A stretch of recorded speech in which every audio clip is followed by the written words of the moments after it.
see, mis on seotud kristliku lootusega, et meie elu ei lõpe siin maailmas, vaid surm on nagu üleminek. Kristlane peab olema nagu püha inimene, kes ei ela enam nagu maailma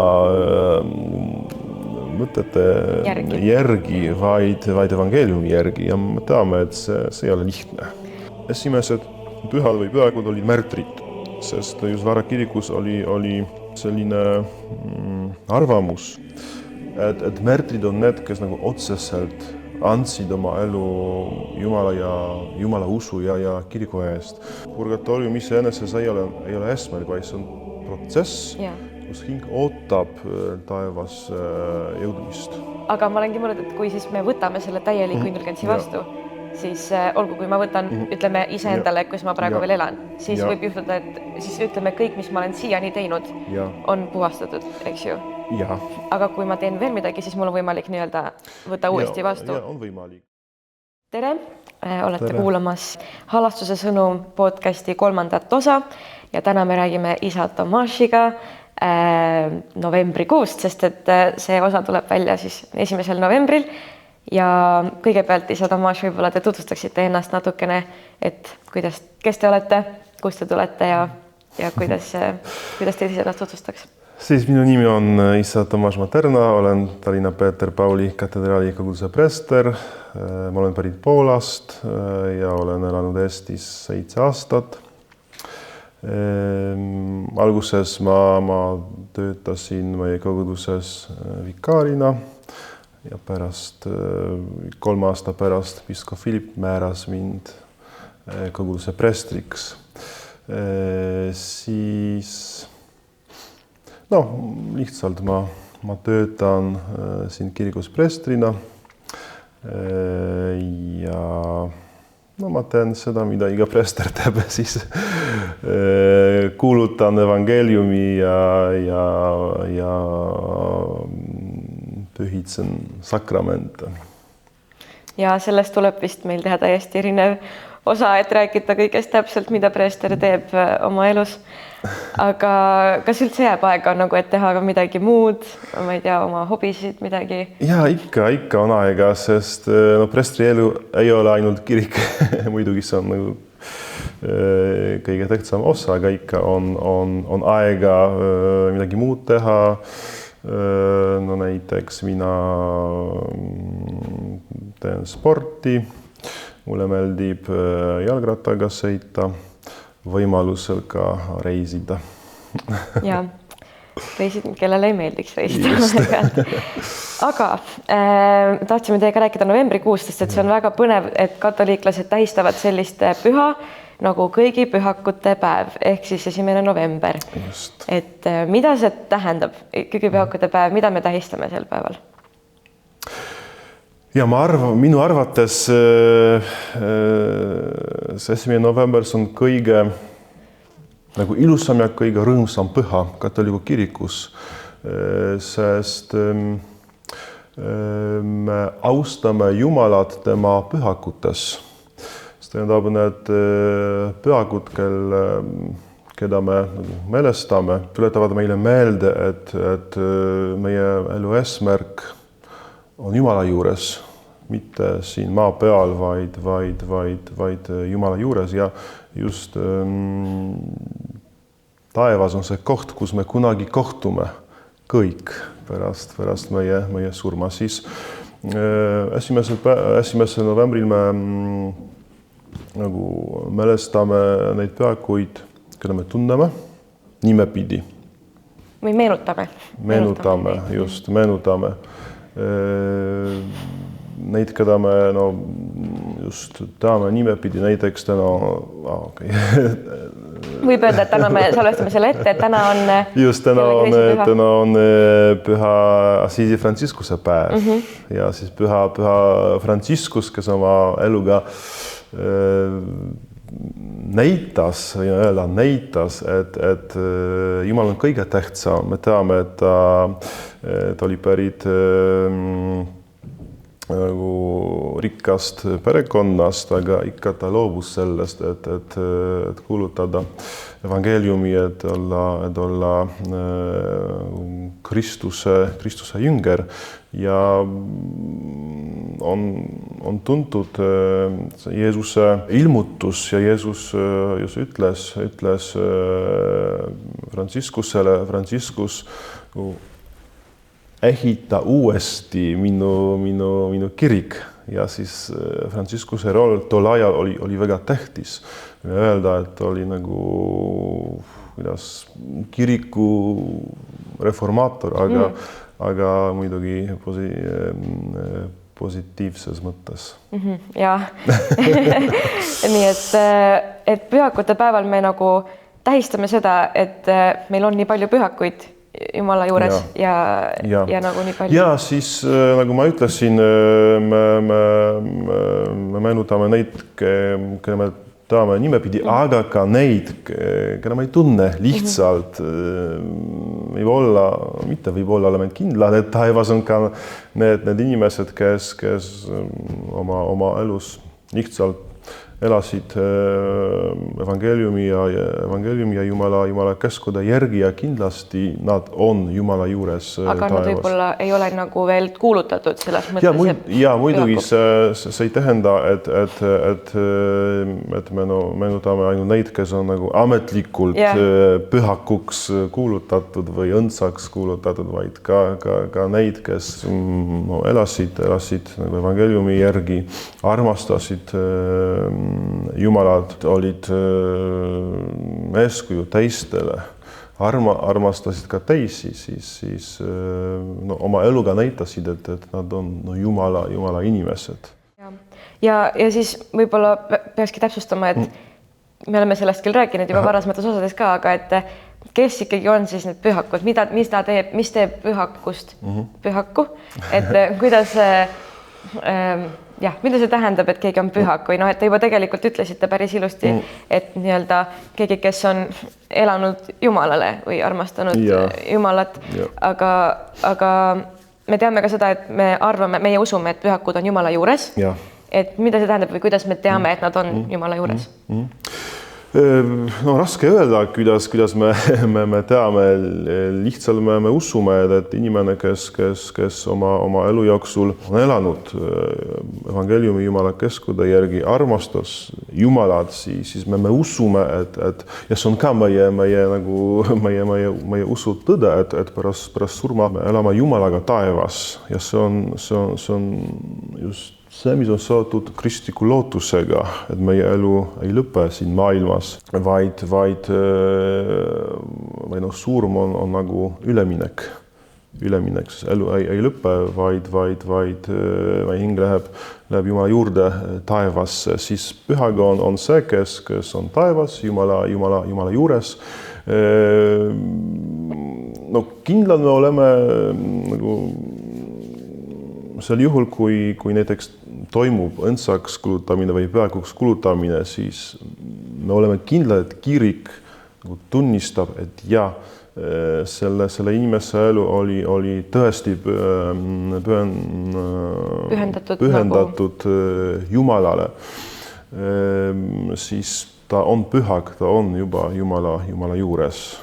Aga mis alustel kirik nagu leiab selle või teeb selle otsuse, et nüüd tema on Jumala juures? Või kuidas? Ega me kunagi vist ei saagi päris 100% kindlad olla või ikkagi on mingid alused, mille alusel seda otsust tehakse? Ja on nii, et see nagu tunnistus võib olla see, et toimub mingi ime just pühaku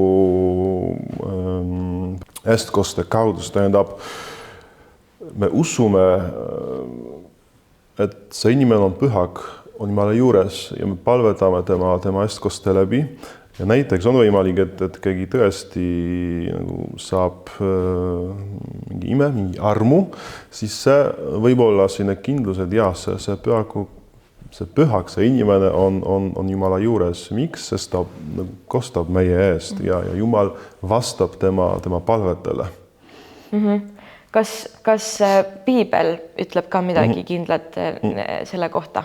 et me saame uskuda, et mõned inimesed juba on taevas või te võite on päris palju kohti. No näiteks selline kutse pühadusele on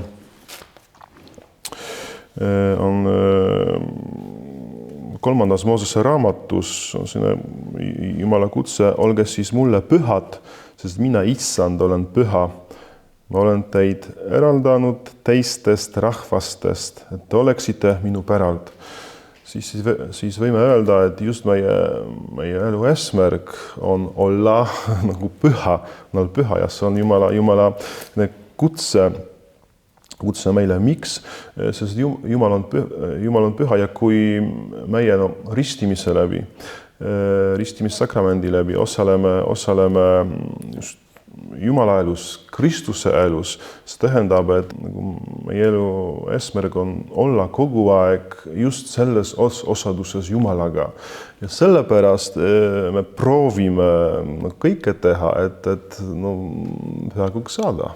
Et saada Jumala juurde ja täpselt, olla Jumala ja see on just meie elu eesmärk. Nagu teist võimalust ei ole. See tähendab, see kes usub, peab tahtma olla Jumala juures. Ja just Jumal kutsub meid sellele. Ja kui räägime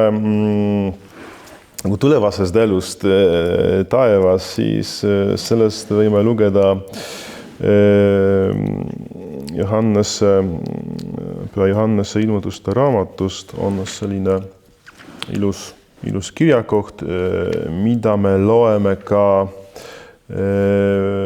just kõikide pühakute suurpühal teise lugemisena. Pärast seda ma nägin enne suur rahvahulk, keda ükski ei suutnud loendada kõigist pagana hõimudest ja suguharudest ja rahvastest ja keeltest seisis trooni ees ning talle ees valged rüütl ja palmijooksad käes. Ja siis just püha Johannes ütleb meile, et just taevas on need inimesed, kes pärast surma võime öelda naudivad, et on Jumala juures. Ja see tähendab, et nad on elanud niimoodi, et pärast surma Jumal võttis neid vastu oma kuningriiki. Ja see, mis on huvitav, just see sõna püha, näiteks võime öelda vana kirikus, pühad olid lihtsalt kristlased. Kristlane tähendas püha inimene ja püha see sõna tähendab, et inimene on eristatud maailmast. See tähendab, et kristlane või püha inimene ei ela nagu maailma kommete kohaselt. Ja see on õige, vaid elab nagu Jumala inimene. Nagu teises maailmas, mis on Jumala maailm või Jumalale pühendatud maailm. Ja seda, et kutsuti neid evangeeliumist lugedes, kutsuti inimesi pühadeks, siis õigemini mitte evangeeliumist, vaid see oli peale siis nendes kirjades, et siis seal tõesti Paulus kutsub koguduse liikmeid lihtsalt pühadeks. Et sealt tuleb ja täpselt, ja näiteks kui Paulus nagu kirjutas oma kirja kogudusele, siis päris tihti ta alustas niimoodi või sarnaselt. See on nagu tema tervitus, alati tema kirja algus on tervitus. Paulus Kristuse Jeesuse apostliks kutsutud Jumala tahtmisel ja vend Soostenes. Korintoses olevate Jumala kogudusele, Kristuses Jeesuses pühitsetuile, kutsutud pühadele ning kõigile neile, kes kõigis paigus appi hüüavad meie issanda Jeesuse Kristuse nime, kes on nende ja meie issand. Ja siis ta kirjutab selles, et me oleme nagu mitte nagu, vaid me oleme pühitsetud Jumalale Korintoses olevale Jumala kogudusele Kristuses Jeesuses pühitsetuile, kutsutud pühadele. Siis see tähendab, et see oli nagu loomulik, et kristlased, esimesed kristlased võime öelda, et neile nagu kutsumus oli peaaegu 100, aga nad ise olid nagu pühad, sest nad ei elanud just maailma nagu mõtete järgi, vaid evangeeliumi järgi. Ja me teame, et see ei olnud lihtne. See ei olnud lihtne. Ja see oli kindlasti erinev sellest, kuidas ka praegu. No ka praegu, sest me teame, et selles maailmas, mis oli nagu paganlik maailm, no nad olid natuke, kuidas öelda, no nagu imelikud, teistsugused või imelikud lihtsalt, kuidas on võimalik, et keegi nagu pühendab oma elu teise eest. No see oli nagu natuke kummaline. Mitte natuke, vaid päris kummaline. Ikka enda eest tuleb seista. No ja tänapäeval ka. Ma arvan, aga just kristlane peab olema nagu püha inimene, kes ei ela enam nagu maailma mõtete järgi, vaid evangeeliumi järgi. Ja me teame, et see ei ole lihtne. Siis mida või kes olid esimesed pühakud või kas on veel mõni kirjakoht, mis võib-olla räägib veel, et kuidas need pühakud seal taevas siis elavad? Või? Ja, hea küsimus. No, et esimesed pühad või pühakud olid märtrid, sest just Vara kirikus oli selline arvamus, et märtrid on need, kes nagu otseselt andsid oma elu Jumala usu ja kiriku eest, siis see arvamus oli väga elav, et no ei saa olla teistmoodi, nad peavad olema Jumala juures, sest nad igatsesid seda, nad andsid oma elu just Jumala ja usu eest. Ja näiteks Roomas on katakombid, mitte ainult Roomas, vaid ka mujal. Ja on just need tunnistused, et inimesed palvetasid nende märtrite poole või palvetasid nende eest koste läbi just uskudes, et nad on Jumala juures.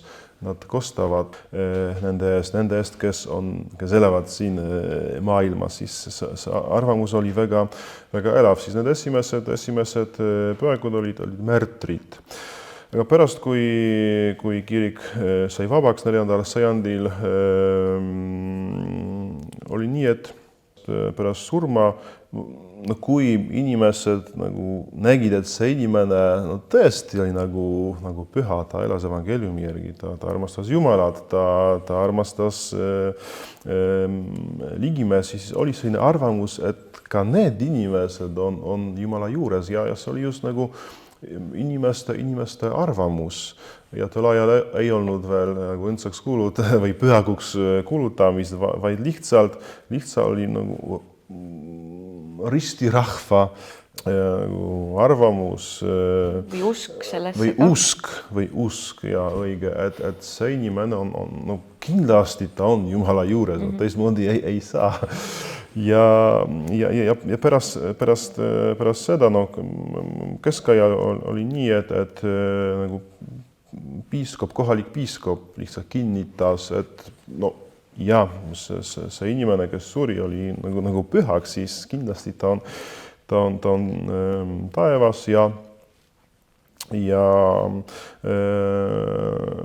sajandi lõpus see oli juba nagu paavsti otsus, see tähendab, et paavst nagu otsustas,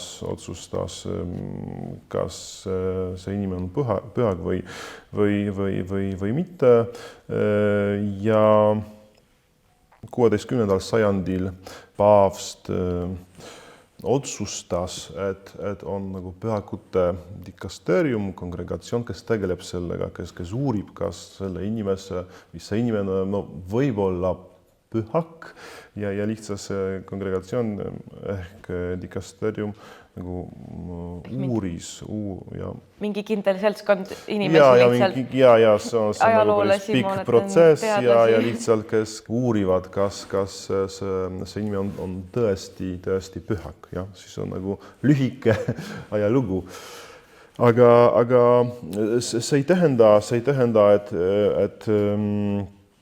et meie ei saa pühakuks saada või see on võimatu, vaid kirik lihtsalt nagu tahab näidata, et jah, meie seas olid ka inimesi, kes tõesti on pühakug ja me võime seda uskuda, et ta on juba Jumala juures taevas. Ja see on ka meie elu eesmärk ja pühakuks saada. Nii et alguses see algaski siis niimoodi, et inimesed lihtsalt uskusid, et eriti märtrid ja et mõned inimesed on juba Jumala juures ja saavad meid aidata seal ja nende poole palvetati juba ammu. Ja nüüd lihtsalt siis on see protsess jõudnud sinna, et see võtab lihtsalt kauem aega või seda uuritakse sügavamalt. Ja lihtsalt kirik tahab nagu kindel olla, et jah, see inimene on tõesti Jumala juures. Ja kuna me usume, et nad on seal Jumala juures, saame nende poole palvetada. Ja ikka ja see on just seotud selle pühakute osadusega ja siis on järgmine usu nagu tõde või usu saladus ja kui oleme missal pühapäeval või kiriku suurpühal ja kui me loeme usutunnistust, siis just seal on see usutõde, ma usun pühade osadust ja usume seda ja nagu ma ütlesin varem, me kõik ristimise läbi, usu läbi oleme ühendatud Kristuses või Kristusega ja see ei lõpe nagu surmatunnil. Kõik oleme ühendatud, see tähendab, et nagu inimeste vahel on mingi vaimulik siide, see tähendab mitte ainult meie vahel, kes me elame maailmas, vaid ka nende vahel, kes on juba taevas või nende vahel, kes ootavad just taevasse jõudmist, täpselt. Nii et meid kõik ühendab see pühakute osadus või pühade osadus tähendabki seda, et kõik, kes on ristitud, on nagu ühendatud Kristuses. Täpselt. Ja me kõik, mis me teeme ka teistele nii-öelda. Ja ühtlasi oleme seotud nendega, kes on oma vendadega, kes on juba taevas. Ja see on õige, sellepärast me palvetame näiteks surnute eest, et nad saaksid taevasse, palvetame selle eest.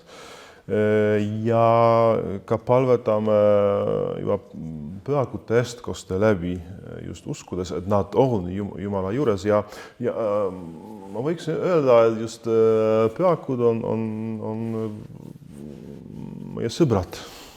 On meie sõbrad ja näiteks kui me palvetame üksi, mõnikord see on raske, palvetame üksi ja oleme väsinud ja kui palvetame sõbraga, siis see läheb kuidagi nagu kergemaks või rõõmsamaks. Ja just kergemaks. Ja see tähendab, et ütleme, et pühakutega on samamoodi, sest me palvetame koos nendega või nad palvetavad meiega. Siis see palve on, ütleme, on tugevam ja kuna usume, et nad on Jumala juures, siis nad palvetavad meiega. Muidugi iga palve on suunatud Jumala poole, mitte konkreetse pühaku poole, vaid Jumala poole, vaid pühakud nagu palvetavad meiega või aitavad meile palvetada või nad ise kostavad meie eest. Ja tegelikult kogu novembrikuu on mõeldud selline, et me palvetamegi surnute eest, nagu te ütlesite, kust see tuleb, see komme, et me palvetame, kuna teised kristlased tihti ei palveta või noh, ma ei tea, Luteri kirikust või baptisti kirikust, et tegelikult ainult meie teeme seda, et kust see tuleb, kust see pärineb, et me seda teeme? Ja siis see traditsioon, komme on olnud väga elav kirikus. Juba algusest peale kristlased palvetasid surnud eest ja see oli väga nagu tugev traditsioon ja selline kirjakoht, mis nagu aitab meil selles aru saada, on teisest Makkabite raamatust. Päris pigaga ikka ma loen. Siis nad pöördusid palvetama anudes, et see tehtud patt saaks täielikult kustutatud. Ja õlsameelne Juudas manitses rahvast patust hoiduma, kuna nemad ju oma silmaga olid näinud, mis oli sündinud nende langenutega patu pärast. Siis ta tegi meeste hulgas korjanduse, sai ligi 2000 hõbedrahmi ja saatis need Jeruusalemma patuohvri korraldamiseks. Seda tegi ta väga hästi ja ilusasti, mõteldes ülestõusmisele, sest kui ta ei oleks lootnud, et langenud üles tõusevad, siis oleks olnud üleliigne ja kasutu surnute eest palvetada. Ta mõistis ka, et Jumala kartuses surnu üle on talletatud kõige auväärsem armupalk, milline jumalik ja väga mõte. Sellepärast korraldas ta lõpitusohvri surnute eest, et nad patust vabaneksid. No, see on teine Makkabite raamat ja me teame, et protestandid ei võta seda vastu. Aga ikka meie jaoks see on väga tähtis ja see ütleb meile, et nagu see arvamus, et meie palve võib aidata neid, kes on surnud ja nagu oma pattude pärast ei saa kohe taevas saada, siis see oleks nagu väga elav arvamus, et meie, kes me elame siin, meie ohvrite, meie palvete kaudu võime neid aidata. Aga see tähendab seda, et kui me sureme ja nagu katoliku kirgus meil on selline väljend nagu armuseisund, et kui me sureme armuseisundis, ehk siis oleme võtnud vastu pihisakramenti, siis muidugi tulevad mingid väiksed patud kohe põhimõtteliselt juurde, sest me teeme neid nii kergelt, aga et kas need väiksemad patud ongi need, mille pärast me seal oleme või ma mõtlen, et me ei saa kohe taevariiki selles mõttes, et ma olen sellest lihtsalt palju mõelnud, et kui me pihil tegelikult kõik, mis me oleme tunnistanud, oleme puhastatud ja andeks saanud täielikult. Ehk siis me justkui oleme täiesti valged ja võiksime saada justkui otse taevasse. Olen ma õigesti aru saanud?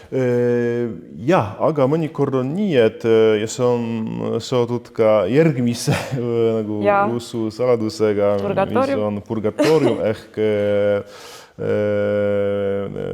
puhastus tuli, et mõnikord, sest asi on see, et see, kes on Jumala juures, peab olema püha, rüvetamatu ja näiteks on selline kirjakoht, mis räägib sellest, kohe ma leian,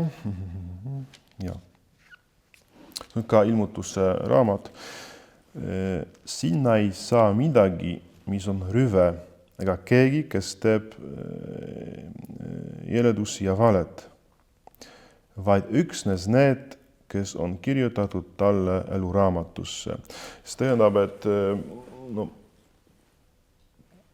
kõik, mis on taevas, on püha. On rüvetamatu ja sellepärast me teame, et oleme patused ja ma ütleksin, et see usutõde on seotud Jumala armastusega. ja see nagu purgatoorium ehk puhastustuul on nagu Jumala armastuse nagu väljend või märk. See tähendab, et kuigi me oleme pattu teinud, näiteks me ei ole sellest kahetsenud, see on kõige tähtsam, et me peame just kahetsema ja me teame, et me ei ole täielikud, mõnikord see on nagu tegemata jätnud, siis just see purgatoorium on see võimalus, et võime meie patte kahetseda. Okay. Niimoodi, ja ma ütlesin, et me kõik oleme ühendatud usus Jeesuses Kristuses, siis meie, kes me elame siin, võime aidata ka neid, kes on purgatoriumis, sellepärast palvetame nende eest. Et see sama pühad osadus, kuna me saame nende eest neid ka aidata, kes on surnud juba, kuna pühad osadus liidab meid ka nendega, siis me saame neid nagu aidata ka purgatoriumis. Aga ma vist mõtlen, et miks me sinna purgatoriumi või kes sinna satuvad selles mõttes, et kas me siis arvame, et pühakud on need, kes on läinud otse taevasse, aga purgatoorium on siis kõik need, kes, nagu ma mõtlen, et näiteks kui ongi see olukord, et ma olen just käinud pihil, siis kas ma saan otse või ma lähen kindlasti purgatooriumisse, ma saan uuesti patte kahetseda ja alles siis ma lähen purgatooriumisse. On võimalik, et otse. On võimalik, aga ka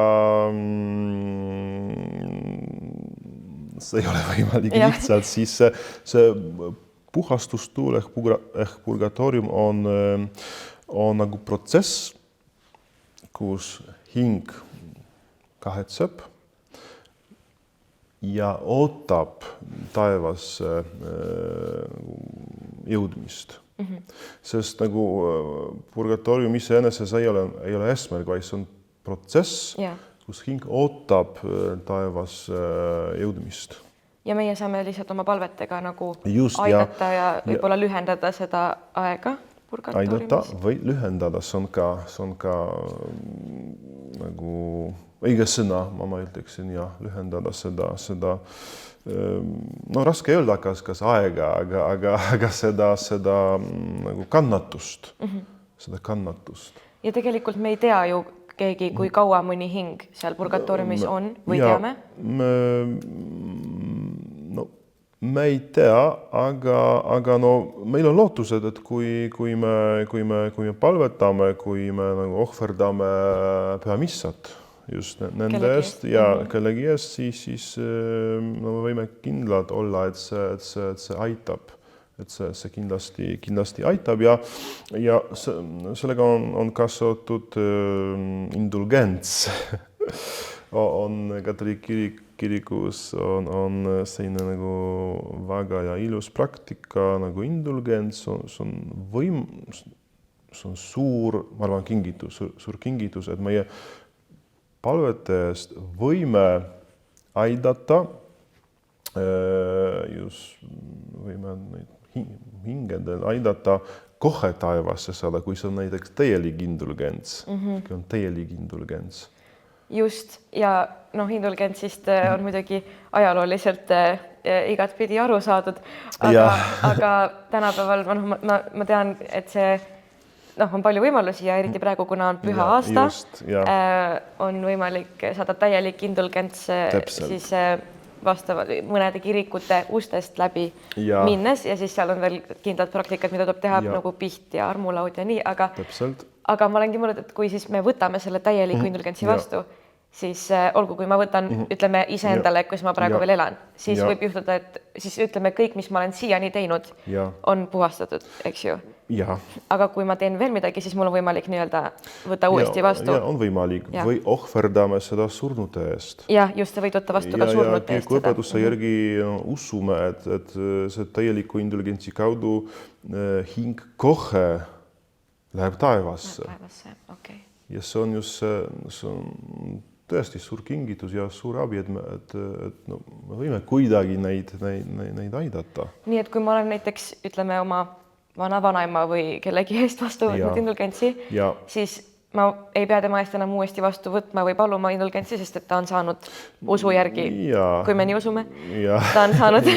Ja muidugi see, mida sa ütlesid, on tähtis, et just inimene peab, kui inimene sureb armuseisundis, see on tähtis ja et inimene peab nagu surema armuseisundis, siis on vaba nagu surmapatust.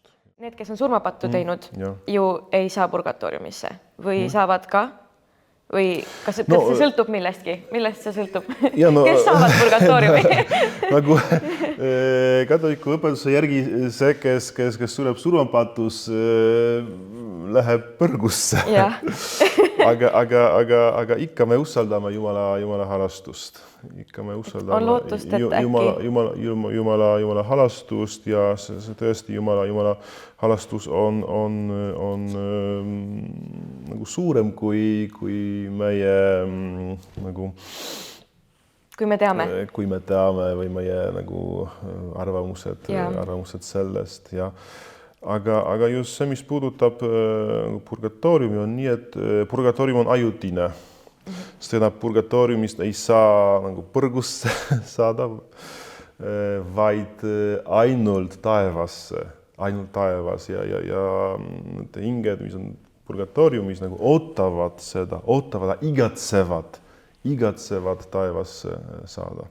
Et nad on justkui juba taeva poole teel, et sealt enam nagu tagasiteed ei ole. Taeva poole teel tagasi ei saa, seda enam põrgusse ei saa. Ja, et seal on ainult võimalus lihtsalt, see on nagu ettevalmistus, et ja ma arvan, see on õiges sõna. Minna taevasse. Nii et purgatooriumisse saavad ikkagi ainult kristlased või ainult need, kes on armuseisundis ja sinna ei saa, see ei ole nagu teine võimalus antud inimestele, kes ei ole üldse usklikud näiteks või kuidas on? Ja. Aga nagu ma ütlesin, Jumala halastus on suurem, kui me arvame. Ja isegi näiteks, kui keegi on ristimata ja polnud üldse võimalust teda ristida. Just ennast ristida või uskuda, siis ikka usaldame, et just selline inimene võib ka pääseda. Ja. Et me loodame ikkagi Jumala halastuse peale. See on ikkagi kõige olulisem. Ikkagi loodame. Aga et põhimõtteliselt see ja, on nagu muidugi see õpetus puudutab muidugi katoliiklasi ja me usume. Et kuna meie üldse usume, et purgatoorium on olemas. Ja siis on olemas ja see on meie lootus, just see on meie lootus. Aga me loodame ikkagi, et nii ka teised. Muidugi loodame, sest see lootus on kõige tähtsam. Kui lootust ei olnud, siis maailm oleks kohutav ja usk ka oleks nagu selline mõttetu. Tühine. Aga kust tuleb see usk, et me teame, et purgatoorium on olemas? Miks me arvame või usume, et see on olemas?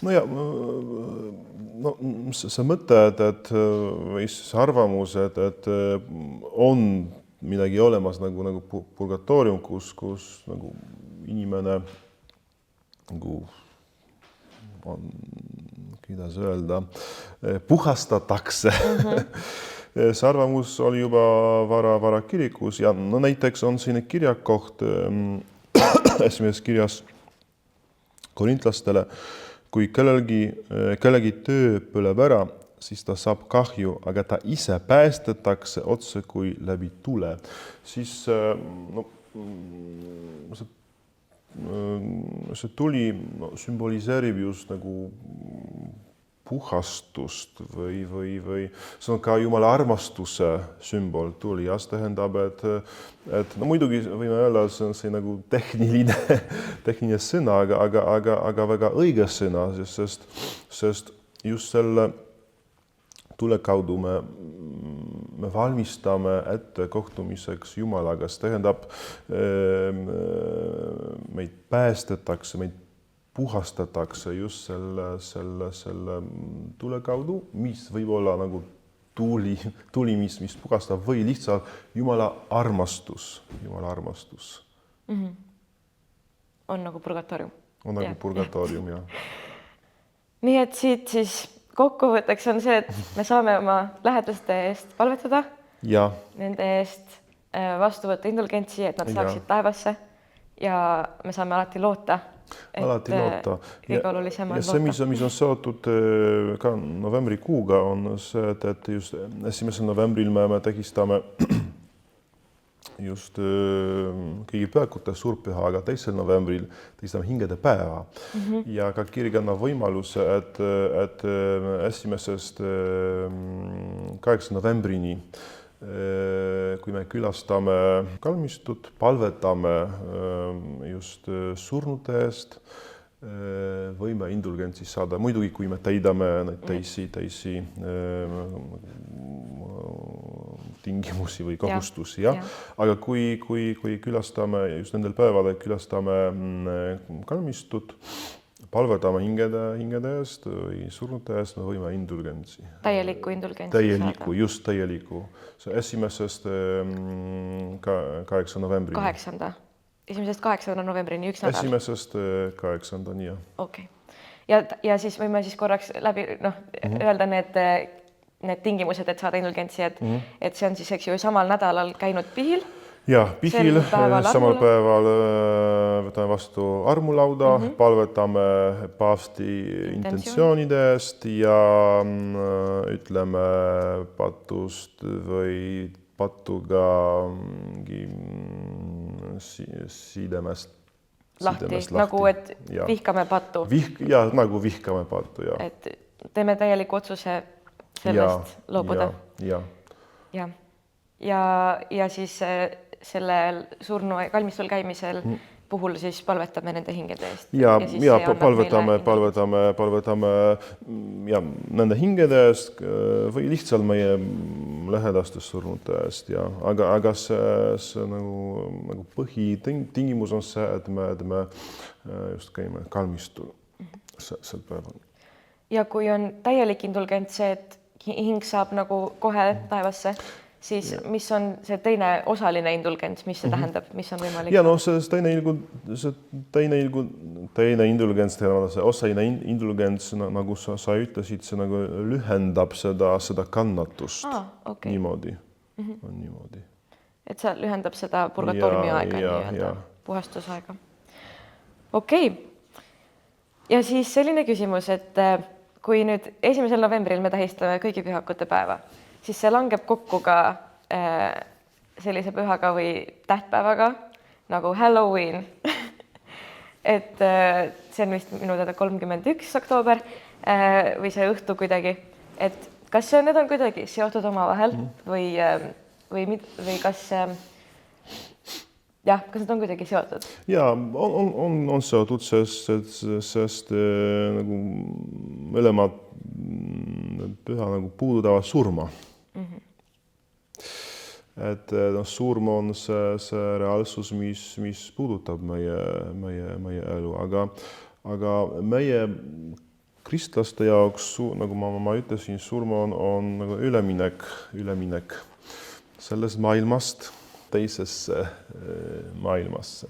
Siis, aga see, mis on erinev, on see, et meie kristlased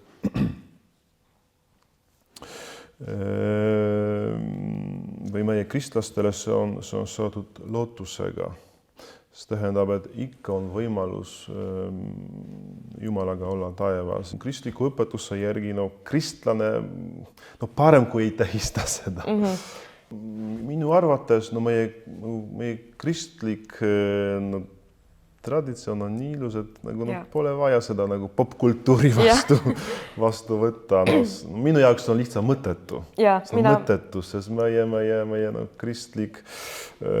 kristlikud traditsioonid või meie kristlik kultuur on nii ilus. Just selles, mis puudutab pühakuid või tulevast elu, siis see on mõttetu lihtsalt tähistada seda Halloweeni. Ja muidugi seda tähistatakse samal ajal, sest Halloween on kõigi pühakute suurpüha nagu eelõhtul vigiilial, siis just on seotud sellepärast, et see puudutab surma, surma, jah, aga just meie jaoks surm ei ole lõpp. Ja on lootus, et hinged, surnute hinged lähevad taevasse, Jumala juurde. Nüüd natuke nagu vastupidine. Jaa, sest nagu mõte on sarnane, on muidugi surm, aga see Halloween on seotud pigem nagu lootusetusega.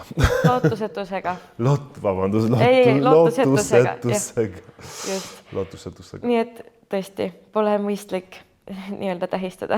Ja, aga näiteks sellega on seotud nagu kutse pühadusele. Jah, see on esimesest kirjast Thessaloniklastele. Jah, see on Jumala tahtmine, teie pühitsus, et te hoiduksite hooruse eest, et igaüks teie seast oskaks pidada oma astjad pühitsuses ja aus. Ja see tähendab, ikka me jõuame pühaduse poole. Ja me oleme kutsutud sellele ja muidugi Jeesus Kristus ka rääkis sellest päris palju näiteks see kirjakoht seotud Lazaruse surmaga, kui Jeesus ütles, mina olen ülestõusmine ja elu, kes minusse usub, see elab isegi, kui ta sureb. Siis see lootus elu on meie jaoks on nagu kõige tähtsamad, et surm või meie elu ei lõpe surmahetkel, vaid nagu jätkub edasi teises reaalsuses. Ja, nii et Jeesus ise ütles seda meile. Aga kas ma olen siis kuulnud, et novembris, kui me kõike seda tähistame või meenutame või mälestame ja palvetame surnude eest, kas Poolas, kus te pärit olete, on mingid erilised kombed, et kuna meil Eestis ju otseselt katoliku kultuuri ei ole tekkinud ajaloolistel põhjustel, siis et meil on palju traditsioone võtnud võib-olla üle teistest kultuuridest, et mida tehakse Poolas novembrikuus või kuidas seda elatakse seda? Ja, Poolas see kirikupüha on väga tähtis ja isegi see on riigipüha, siis vaba päev, 1. november on vaba päev ja meie mitte ainult katoliklaste jaoks, vaid lihtsalt poolakate jaoks see kirikupüha on tähtis ja me külastame kalmistut, igaüks lihtsalt läheb kalmistule ja sel päeval kalmistu on väga ilus. Seda on näha näiteks öösel ka käime kalmistu sel päeval ja lihtsalt kalmistu on nagu elav koht, on palju küünlaid, on väga valge ja siis nagu see tuletab meelde ka, et see surm ei ole nii kurb ei ole lõpp, vaid et on ka igavene elu. Ja see on siis kogu novembri ajal või see on see teise? Ja see on 1. novembril on nagu see kõige tähtsam päev, aga muidugi me külastame kalmistut ka novembri jooksul. Ja novembri jooksul palvetame surnute ees, paneme küünlaid põlema. Ja 2. november on hingedepäev. See on pigem nagu oma lähedaste eest. Ja palvetame oma lähedaste eest ja see on see nagu, me lihtsalt mõtiskleme surma igavese elu üle, meenutame ka meie surnud sugulasi, lähedasi. Ja kirikus on ka missad, siis palju inimesi osaleb ja see, mis on ka Eestis, on selline nagu traditsioon, nagu Poolas seda nimetame võpomingist, see tähendab, et inimesed panevad kirja oma lähedaste sõprade nimesid ja preester loeb neid enne missad ja just missad peetakse just nende surnute eest. No, sama komme on siin Tallinnas. Siis lihtsalt me palvetame surnute eest ja see on see abi, mida me võime nagu neile ohverdada. Nii et see küünalde ja selline pidulikkus, ma ei tea, kalmistul toimubki siis, ütleme, 1. november ja 1. novembril on ka, no, ma arvan, igal pool toimub missa kalmistul, just kalmistul on missa, kuskil kalmistu kabelis või lihtsalt õues. Kui on soe, siis on missa just kalmistul ja ka kalmistul toimub protsessioon ja protsessiooni ajal palvetatakse surnute eest, erinevate surnute eest, näiteks paavstide, piiskopide, prestrite, valitsejate, õpetajate, no, erinevate nagu gruppide eest ja see on ka väga ilus, et ikka me soovime nende eest palvetada, ka nende eest, kelles mitte keegi ei palveta. Ja, nii et, aga Eestis vist sellist kalmistul missat ei toimu, et meil vist ei ole sellist kalmistut. Ei ole katoliku kalmistut, ei ole, aga me palvetame just nende eest kirikus. Ja ka 2. novembril on võimalus nagu preestrid kutsuda kalmistule oma lähedaste nagu haua juurde ja preester palvetab ja õnnistab haudaga siis tavaliselt 2. novembril. Me oleme erinevatel kalmistutel, siis palvetame just surnute eest ja näiteks Liiva kalmistul on preestrite haud. Nende preestrite, kes on töötanud teeninud Eestis. Siis ka me palvetame nende eest. Mis oleks teie võib-olla selline sõnum või oluline lause praegu Eesti katoliklastele, võib-olla noortele, võib-olla kõigile kokku, võib-olla lastele, ma ei tea, vanematele, et kas on mingi mõte, mida te tahaksite öelda? Ja no kuna see aasta on lootuse aasta, jubeli aasta lootuse seotud lootusega, siis just lootus on kristlaste jaoks see nagu mitte ainult jumalik voorus, vaid võime öelda peaks olema meie kristliku elu stiil, see tähendab, et alati on lootus, et kuigi oleme patused või me ei saa aru nagu kiriku õpetusest, siis alati on lootus. Alati on lootus ja et Jumal on olemas, et Jumal armastab meid ja alati on võimalus tema poole pöörduda või tagasi tulla. Ja ma arvan, et just sel aastal kirik tahab meile meelde tuletada, et alati on lootus. Ja nagu teie podcasti see nimi on seotud halastusega, halastuses sõnum, siis ka Jumala halastus on nii suur, et alati on võimalus, Jah. Aitäh, et te tulite ja aitäh väga põneva vestluse eest, kus ma sain küll väga palju teada ja sain küsida ja nii, et aitäh, et te olite nõus tulema. Ilmselt teile. Äkki kunagi veel kohtume siin. Ja, ma loodan. Nii, et aitäh. Ja, kõige head, aitäh.